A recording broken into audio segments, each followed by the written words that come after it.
Yang terhormat Bapak Muhammad Riza Hamami selaku dosen pengampu mata kuliah Sejarah Kebudayaan Islam, saya Ulfi Malasania akan mengutarakan sedikit garis besar mengenai peradaban Islam masa kerajaan besar dinasti Syafawi Persia hingga Khumain tahun 1501 hingga 1732 Masehi.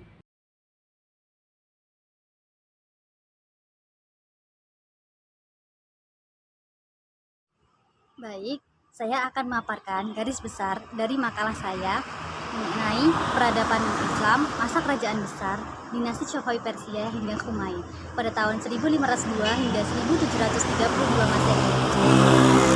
Yang pertama yaitu mengenai latar belakang berdirinya kerajaan Syafawiyah. Yaitu kerajaan Syafawiyah ini berasal dari sebuah gerakan tarekat yang berdiri di Ardabil, sebuah nama kota di Azerbaijan. Nah, tarekat ini diberi nama Tarekat Syafawiyah yang diambil dari nama pendirinya, Syafi al-Din, pada tahun 1552 dan sampai 1334 Masehi. Dan nama Syafawi itu terus dipertahankan sampai tarekat ini menjadi gerakan politik. Bahkan nama itu dilestarikan setelah gerakan ini berhasil mendirikan kerajaan, yakni Kerajaan Syafawiyah.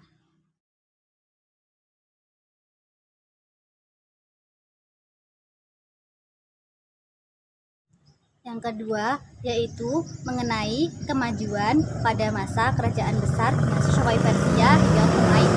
Yang pertama yaitu pemerintahan Ismail I itu berlangsung selama 23 tahun, yaitu pada sejak tahun 1501 hingga 1524 Masehi. 10 tahun pertama dikonsentrasikan untuk ekspansi keluar.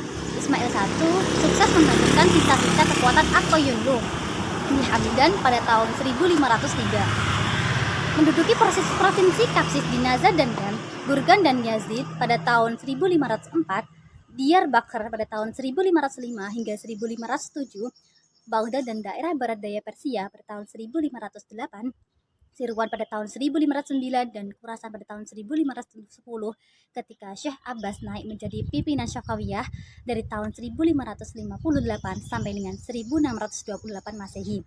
Kerajaan Syafawi mengalami masa keemasannya. Jadi masa keberhasilan dinasti Syafawi tersebut yaitu saat dipegang oleh Syekh Abbas. Adapun kemajuan pada masa Syekh Abbas I ini baik di bidang politik, ekonomi, fisik dan seni maupun di bidang ilmu pengetahuan dan agama.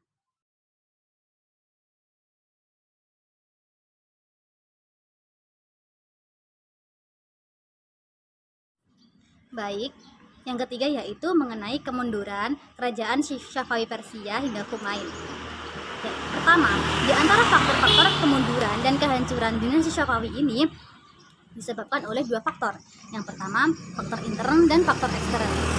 Ya, di antaranya yaitu yang pertama, konflik berkepanjangan antara kerajaan Syafawi dan kerajaan Utsmani. Yang kedua yaitu dekadensi moral yang melanda sebagian para pemimpin kerajaan Syafawi.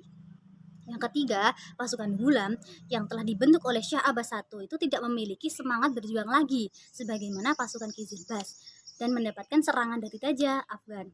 Mir Mahmud yang berlainan paham dengan Syekh Syafawi yakni paham menganut saham Sunni juga menyebabkan kemunduran pada masa kerajaan Syafawi Persia hingga Khumain. Sekian dari pemaparan garis besar mengenai makalah saya.